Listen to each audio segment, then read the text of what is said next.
ಈಗೊಬ್ಬ ಭಿಕ್ಷುಕ ಇರ್ತಾನೆ. ಒಬ್ಬ ಭಿಕ್ಷುಕ ಒಂದು ದೇಶದ ಸಾಮ್ರಾಟ ಆದ್ರೆ ನಾವೇನಂತೀವಿ? ಒಬ್ಬ ಭಿಕ್ಷುಕ ಒಂದು ದೇಶದ ಸಾಮ್ರಾಟ ಆದ್ರೆ ಅವ ಯಶಸ್ವಿ ಪುರುಷ ಅಂತ ಕರಿತೀವಿ, ಅವ ಸಕ್ಸಸ್ಫುಲ್ ಮ್ಯಾನ್ ಅಂತೀವಿ. ಆಶ್ಚರ್ಯ ಅಂದ್ರೆ ಒಬ್ಬ ಭಿಕ್ಷುಕ ಸಾಮ್ರಾಟನಾದದ್ದು ಯಶಸ್ವಿ ಪುರುಷ ಅನ್ನುವುದಾದರೆ, ಸಾಮ್ರಾಟನಿದ್ದಂಥ ಬುದ್ಧ ಭಿಕ್ಷು ಆದ್ನಲ್ಲ, ಹಾಗಾದರೆ ಅವನಿಗೆ ಅಯಶಸ್ವಿ ಅನ್ನಲಿಕ್ಕಾಗ್ತದೆ? ಈ ರೆಮಂಡ್ಸ್ ಗ್ರೂಪ್ ಆಫ್ ಚೇರ್ಮನ್ ಇದ್ದರು, ವಿಜಯಪತ್ ಸಿಂಘಾನಿಯಾ. ಅವ್ರ ಹತ್ರ ಸಂಪತ್ತಿನ ಕೊರತೆ ಇರಲಿಲ್ಲ. ಜಗತ್ತಿನ ಅತ್ಯಂತ ಗಿನೆ ಚುನೆ ಅಂತೀವಲ್ಲ ನಾವು, ಯು ಕ್ಯಾನ್ ಕೌಂಟ್, ಅಂಥ ಶ್ರೀಮಂತ ವ್ಯಕ್ತಿಗಳ ಸಾಲಿನಲ್ಲಿ ಅವನ ಹೆಸರು ವಿಜಯಪತ್ ಸಿಂಘಾನಿಯಾ.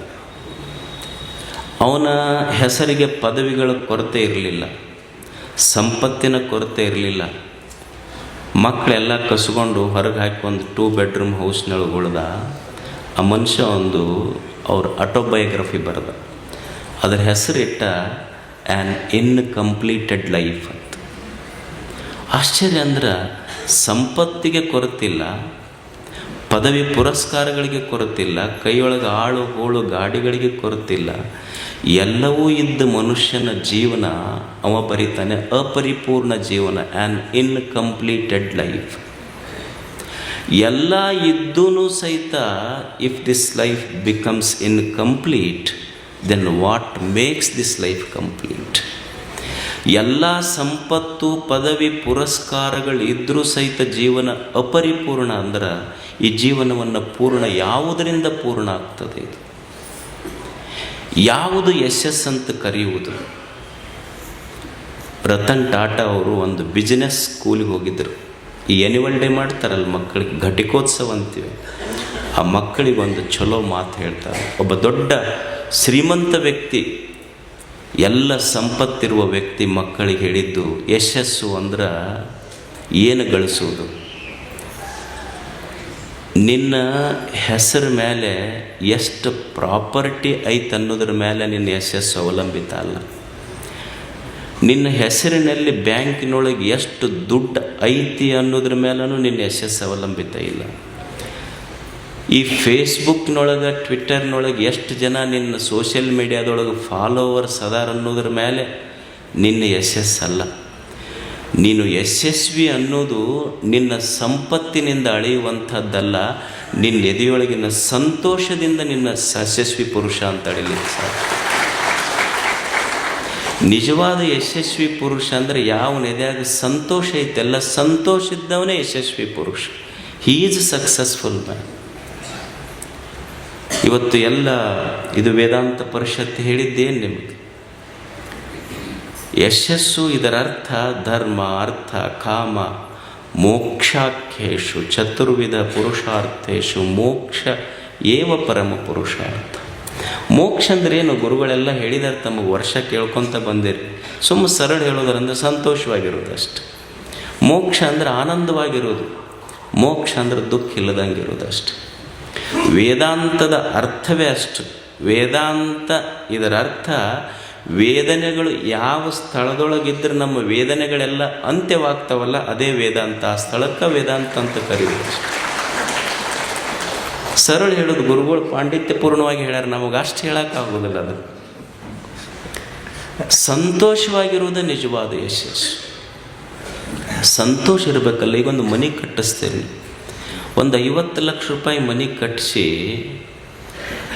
ಆ ಮನ್ಯಾಗ ಎಲ್ಲ ಸಾಮಾನು ತರ್ತೀರಿ, ಸೋಫಾ ಸೆಟ್ ತರ್ತೀರಿ, ಆಮೇಲೆ TV ತರ್ತೀರಿ, ಫ್ರಿಜ್ ತರ್ತೀರಿ, ಏನೇನೋ ಸಾಮಾನು ಇಡ್ತೀರಿ. ನೀವು ಎಷ್ಟು ಸಾಮಾನು ಇಟ್ಟರು ಮನೆ ತುಂಬಿಲ್ಲ. ಸುಮ್ಮನೆ ₹1 ಕೊಟ್ಟು ಮಣ್ಣಿನ ಪಣತಿ ತೊಂಬರ್ರಿ, ದೀಪ ಹಚ್ಚರಿ, ಬೆಳಕು ಮನೆ ತುಂಬುತ್ತದೆ ಹೊರತು ವಸ್ತುಗಳು ಮನೆ ತುಂಬಿಲ್ಲ. ಸಂಪತ್ತಿನಿಂದ ಮನೆ ತುಂಬುವುದಿಲ್ಲ, ಸಂತೋಷದಿಂದ ಮನಸ್ಸು ತುಂಬುತ್ತದೆ. ಸಂತೋಷಿಯಾಗಿರಬೇಕಾಗ್ತದೆ ಮನುಷ್ಯ. ಅದು ಜೀವನದ ಯಶಸ್ಸು. ಜೀವನದಲ್ಲಿ ಯಶಸ್ವಿ ಅಂತ ಯಾರಿಗೆ ಅನ್ನೋದಂದ್ರೆ, ಯಾರು ಸಂತೋಷದಾರ ಅವರ ಯಶಸ್ವಿಗಳು. ಈಗ ಸಿದ್ದೇಶ್ವರ ಅಪ್ಪಗಳಿದ್ದರು, ಅವರಿಗೆ ಸಂತರು ಅಂದರು. ಯಾಕೆ? ಸ್ವಂತಕ್ಕೆ ಏನೂ ಇರಲಿಲ್ಲ, ಸಂತೋಷಕ್ಕೆ ಕೊರತೆನೇ ಇರಲಿಲ್ಲ, ಅವರು ನಿಜವಾಗಲೂ ಸಂತರಾಗಿದ್ದರು. ಸ್ವಂತಕ್ಕೆ ಅನ್ನೋದೇನೂ ಇರಲಿಲ್ಲ, ಸಂತೋಷಕ್ಕೆ ಕೊರತೆಯೇ ಇರಲಿಲ್ಲ. ಇದು ಸಂತನ ಲಕ್ಷಣ. ಇದು ಒಬ್ಬ ಯಶಸ್ವಿ ಪುರುಷನ ಲಕ್ಷಣ. ಜೀವನದ ಮೇಲೆ ಒಂದು ಸ್ವಲ್ಪ ಹೆಚ್ಚು ಕಡಿಮೆ ಇರ್ತೈತಿ, ಸಂತೋಷವಾಗಿರಬೇಕು. ಒಂದು ದೇಶದ ಆರ್ಥಿಕ ಪ್ರಗತಿ, ಈಗ ಈ ದೇಶ ಶ್ರೀಮಂತ ಅಂತ ನಾವು ಹೆಂಗೆ ಅಳಿತೀವಿ ಅಂದರೆ, GDP ಮೇಲೆ ದೇಶದ ಆರ್ಥಿಕತೆ ಅಳಿತೀವಿ ನಾವು. ಇಲ್ಲಿ ಭೂತಾನ್ ಇದೆ, ಭೂತಾನ್ದೊಳಗೆ GDP ಮೇಲೆ ಅಳೆಯೋದಿಲ್ಲ. ಆ ದೇಶದ ಶ್ರೀಮಂತಿಕೆಯನ್ನು GNH ಮೇಲೆ ಅಳಿತಾರೆ ಅವರು.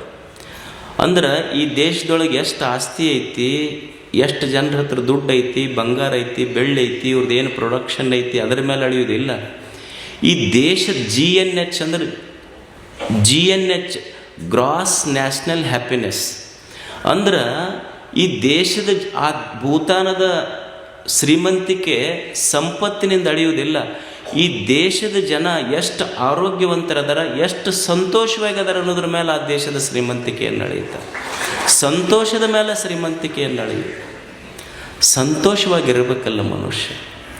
ಸಂತೋಷವಾಗಿರ್ಬೇಕಂದ್ರೆ ವಸ್ತುಗಳಿರ್ಬೇಕಂತಿಲ್ಲ, ಸಂಪತ್ತು ಇರಬೇಕಂತಿಲ್ಲ. ಈಗ ನೀವು ನಿದ್ದೆ ಹತ್ತೈತಿ, ನಿದ್ದೆ ಹತ್ತಿದೊಳಗೆ ಏನರ ಸಂಪತ್ತಿತ್ತೇನು ನಮ್ಮ ಜೊತೆ? ಏನೂ ಇರದೇನೂ ಸಂಪತ್ತಿರ್ಬೋದು, ಸಂತೋಷವಾಗಿರ್ಬೋದಲ್ಲ ಮನುಷ್ಯ. ನಿದ್ರೆಯೇ ಒಂದು ಉದಾಹರಣೆ. ಯಾವ ವಿಷಯ ವಸ್ತುಗಳು ಇರದೇನೋ ಮನುಷ್ಯ ಸಂತೋಷವಾಗಿರ್ಬೋದು ಅನ್ನೋದು ನಿದ್ರೆ ಒಂದು ಉದಾಹರಣೆ. ಇದಕ್ಕಿಂತ ದೊಡ್ಡ ಉದಾಹರಣೆ ಏನು ಹೇಳ್ಬೋದು? ಸಂತೋಷವಾಗಿರ್ಲಿಕ್ಕೆ ಸಾಧ್ಯ ಇಲ್ಲ ಮನುಷ್ಯ. ಒಬ್ಬೊಬ್ಬರಿಗೆ ಒಂದೊಂದು ರೀತಿಯ ಸಂತೋಷ ಇರ್ತದೆ. ಒಬ್ಬರಿಗೆ ವಸ್ತುಗಳಿದ್ರೆ ಸಂತೋಷ, ವಿಷಯ, ವ್ಯಕ್ತಿ, ವಸ್ತುಗಳಿದ್ರೆ ಸಂತೋಷ ಅನ್ನಿಸ್ತೈತಿ. ಒಬ್ಬರಿಗೆ ಇರದೇ ಇದ್ರೆ ಸಂತೋಷವಾಗಿರ್ತಾರೆ. ಗಂಡ ಹೆಂಡತಿ ಜಗಳಾಡಿ ಹೆಂಡತಿ ಊರಿಗೆ ಹೋದ್ಲು. ಇವ ಫೋನ್ ಹಚ್ಚೋದು ಕೂಡಲೇ ಆ ಹೆಂಡತಿ ಅಪ್ಪ ಎತ್ತದ ಫೋನ್ ಎತ್ತದ ಕೂಡಲೇ ಅವ್ರ ಅಪ್ಪಗೆ ಗೊತ್ತಾಗ್ತಿದ್ದು ಅಳಿಯಂದು ಫೋನ್ ಅಂತಂದು. ಅವ್ರ ಅಪ್ಪ ಅಳಿಯನ್ ಫೋನ್ ಅಂತ ಗೊತ್ತಾದ ಕೂಡಲೇ ಒಮ್ಮೆ ಫೈರಿಂಗ ಶುರು ಮಾಡೋದು. ಯಾಕೆ ಹಚ್ಚತಿ ಅಂದೆ? ನೀ ಫೋನ್ ಹಚ್ಚಬೇಡ, ನೀನು ಹೇಳಿಲ್ಲ ನನ್ನ ಮಗಳು ಇನ್ನು ಮೇಲೆ ನನ್ನ ಮಗಳು ನಿನ್ನ ಹೊಸ್ತಲ ತುಳಿದಿಲ್ಲ ಇನ್ನು ಮೇಲೆ, ಯಾಕೆ ಹಚ್ತೀನಿ ಫೋನ್ ಅಂತ ಅವ್ರ ಮಾವು ಕೇಳಿದ್ರೆ, ನೀ ಇದನ್ನು ಕೇಳಿದ್ರೆ ಅಷ್ಟು ಸಂತೋಷ ಆಗುತ್ತೆ, ಅದಕ್ಕೆ ಹಚ್ತೀನಿ ಹೊಳ್ಳಿ ನಾ ಫೋನ್ ಅಂತಂದು. ಇದನ್ನು ಕೇಳಿದ್ರೆ ಅಷ್ಟು ಸಂತೋಷ ಆಗ್ತೈತೆ ನನಗೆ, ಇದನ್ನು ಪದೇ ಪದೇ ಕೇಳೋಕೆ ಹಚ್ತೀನಿ ನಾನು.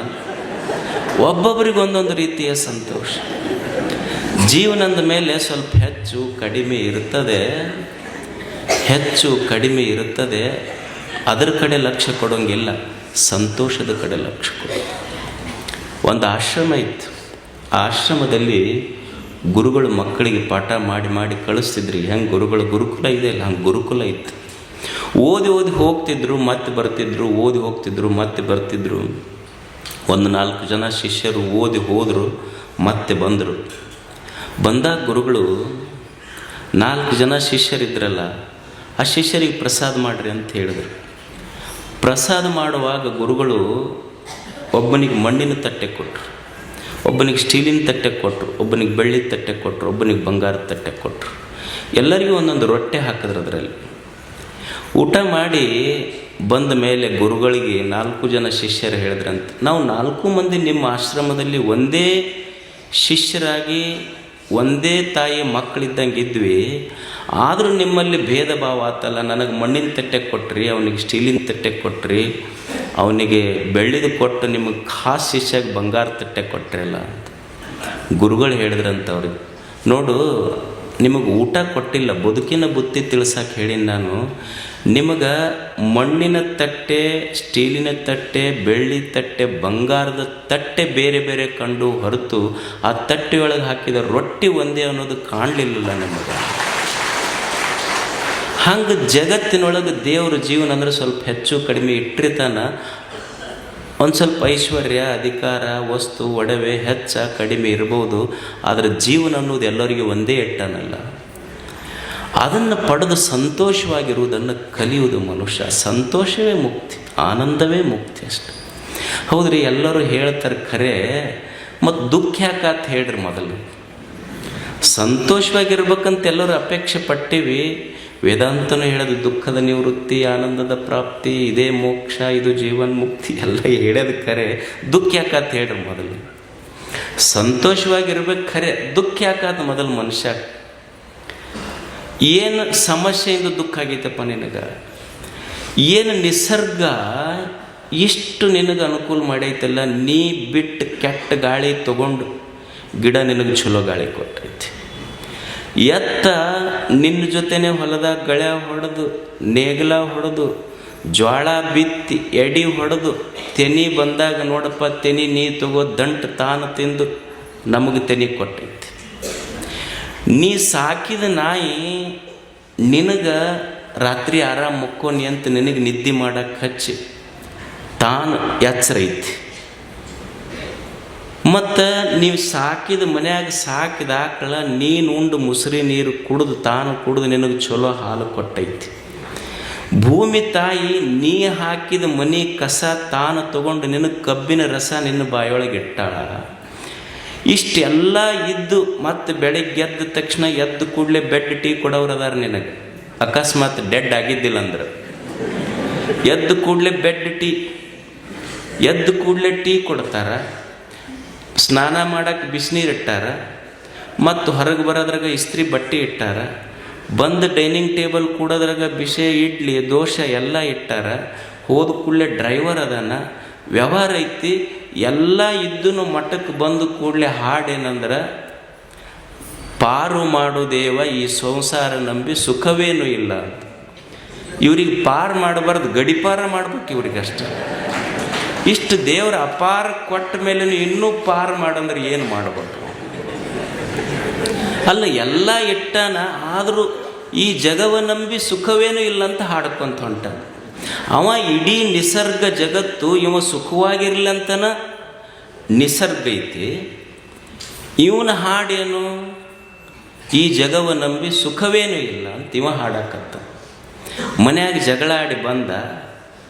ಜಗಳಾಡಿ ಬಂದು ಗುರುಗಳು ಕುಂತರು, ಯಪ್ಪ ಜಗಳ ಆಗೈತಿ ನಮ್ಮದು ಮನೆಯವ್ರದ್ದು, ಒಟ್ಟು ಖಾಯಂ ಹಿಂಗೆ ಜಗಳ ಐತಿ ನೋಡ್ಯಪ್ಪ. ಮತ್ತು ನೀನು ಲಗ್ನಕ್ಕೆ ಬಂದು ನೀನ ಮಿತಿ ತೆಗೆದು ಕೊಟ್ಟಿದ್ದಿ, ನಿನ್ನ ಮಠದ ಕಲ್ಯಾಣ ಮಂಟಪದಾಗ ಮಾಡೀವಿ ನಾವು ಮಿತಿ, ನೀನ ಮಿತಿ ತೆಗೆದು ಕೊಟ್ಟಿದ್ದಿ ನಮ್ದಿಬ್ಬರದು ಅಂತ.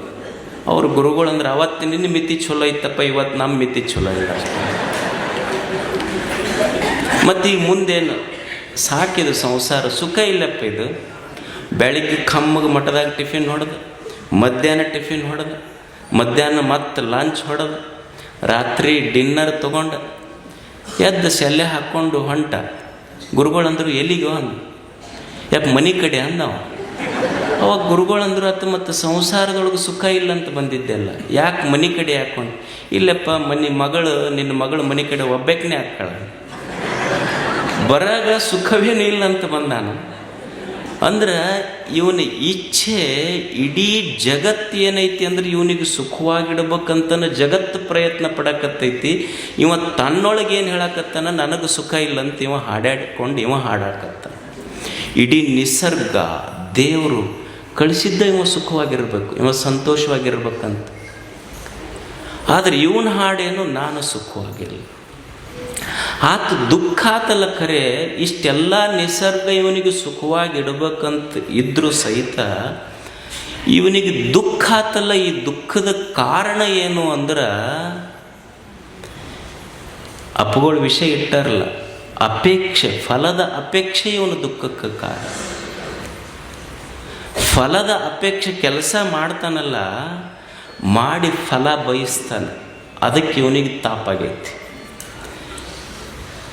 ಕೆಲಸ ಮಾಡಿ ಫಲ ಬಯಸ್ತಾನಲ್ಲ, ಅದಕ್ಕೆ ದುಃಖ ಆಗೈತಿ. ತಾಪ ಎದಕ್ಕಂದ್ರೆ, ನಾವೇನೋ ಮಾಡ್ತೀವಿ, ಅದ್ರ ಫಲ ಬಯಸ್ತೀವಿ. ಮತ್ತು ನೀವು ಅನ್ಬೋದು, ಅಲ್ರಿ ಮತ್ತು ಕೆಲಸ ಮಾಡಿ ಫಲ ಬಯಸಬೇಡ, ಒಟ್ಟ ಆಸೆನೇ ಇರಬಾರ್ದು ಜೀವನದೊಳಗಂದ್ರೆ. ಮತ್ತೀಗ ಕಲ್ಲು ಐತಿ ನೋಡ್ರಿ, ಕಲ್ಲು, ಅದಕ್ಕೂ ಯಾವುದು ಅಪೇಕ್ಷೆಗಳಿಲ್ಲ. ಮತ್ತು ಅಪೇಕ್ಷೆ ಇಲ್ಲಾರ್ದಂಗೆ ಇರ್ರಿ ಜೀವನದೊಳಗಂದ್ರೆ ಕಲ್ಲು ಐತಿ, ಕಲ್ಲಿಗೆ ನಮಗೂ ಏನು ವ್ಯತ್ಯಾಸ ಹಂಗಿದೆ.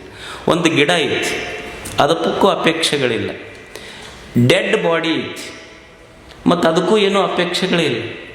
ಮತ್ತು ನೀವು ಒಟ್ಟ ಏನು ಕೆಲಸ ಮಾಡ್ಕೊತೀರಿ, ಒಟ್ಟ ಅಪೇಕ್ಷೆ ಏನೂ ಪಡಬೇಡ್ರಿ ಅಂದ್ರೆ, ಏನೂ ಜೀವನದೊಳಗೆ ಆಶೆ ಇರಲಾರ್ದಂಗೆ ಇರ್ರಿ ಅಂದ್ರೆ, ಡೆಡ್ ಬಾಡಿಗೂ ಮತ್ತು ನಮಗೂ ದೇರ್ ಇಸ್ ನೋ ಡಿಫ್ರೆನ್ಸ್.